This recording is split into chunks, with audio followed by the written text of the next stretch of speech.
If people lie to you, guess what? It's your fault.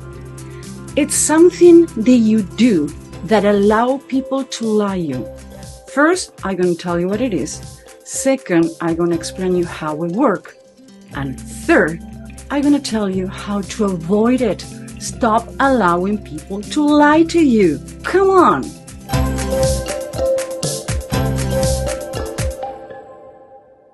Hi, my name is Ibitz. I'm a human behavior hacker. Some people have computers. I hack humans, and this is Human Behavior Dictionary. And I yell to you. Why? Because I gave this class the other day when we were talking about words, emotions, and behaviors in our class about Human Behavior Dictionary. I asked the students, ask me questions, and all of them ended up doing these kind of questions, compound questions. Actually, if you follow these videos on Thursdays and Tuesdays and Thursdays, and if you are in our newsletter, you can see it a week before when we send it on Wednesday and Saturdays. I always give the same example why I left Chicago, because I went for a coffee and I ended up resolving a fraud. What is a compound question? If it says, was you here when the money went missing? Who else was on the store? At what time you close? Oh, I close at 6. Did you reply what I asked you? Maybe that can be more obvious, but it says, did you brush your teeth? You did your homework? Yes. Dictionary. Guess what? Most of the people would say, he did it all or she did it all. No, you don't know what he or she replied. When you do 2 or 3 questions at the same time, and usually this happens with journalists and when you are comprised with time. You did this and this. Sometimes you have only one chance to make a question.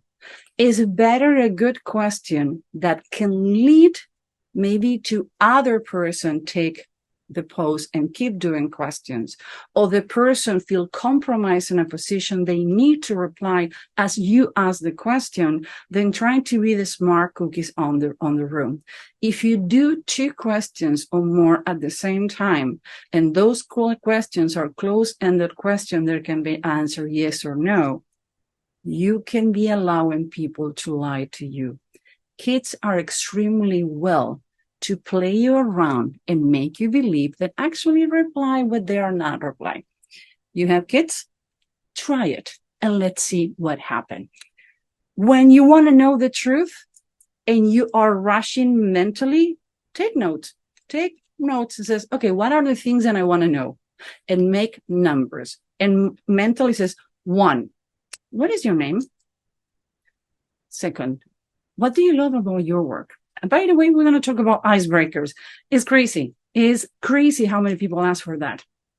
3, I want to know what time you leave work. I want to know what you love about work. But if I ask all that together, yes, sure, no problem. What is answer?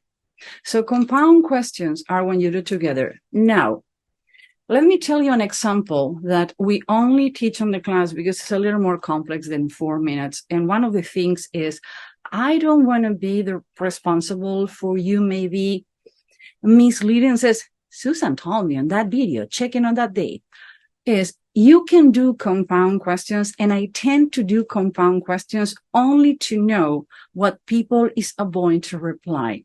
But for that, you need exercise. And it's something that I teach police, hostile negotiators, or interrogators.